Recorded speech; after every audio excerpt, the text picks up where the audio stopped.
Normalisht unë desha të sqaroj kryesisë partisë se oferta ime për dorëheqje ka të bëjë me një kërkesë që përgjegjësinë për këtë rezultate marr unë si kryetar partie dhe nuk lejoj që të hapet debat jo konstruktiv brenda strukturave të partisë dhe të vendosen përgjegjësi njerëzit e partisë. Kjo është kryesorja.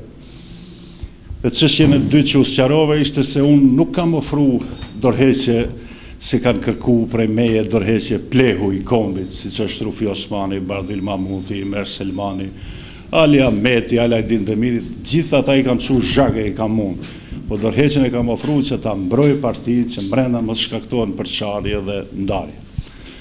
Vendosëm që të vazhdojmë me rendite tjetër, do të bëhet analiza e rezultatit zgjedhjeve, gabimet dhe lëshimet që i kemi bërë dhe t'i përmirësojmë. Sigurisht se kjo ishte edhe vlerësimi kryesor se nuk bisedohet këtu për zgjedhje korrekte dhe demokratike, për shkak se unë si drejtues i partisë dhe në ide kombëtare shqiptare ballafaqohen luftë pamëshirshme me miliona euro që vepronin kundër nesh, dhe sigurisht edhe me atë koalicionin e plehut kombit, të cilët u bën të gjithë së bashku, do ta shpoj numërojnë votat PD-sha dhe BDI-ja. S'është vërtetë, BDI-ja ka 100.000 koalicione, ka Tërbesht, ka Turqit, ka Maxhupt, ka dhe nuk është kjo rezultati i zgjedhjeve.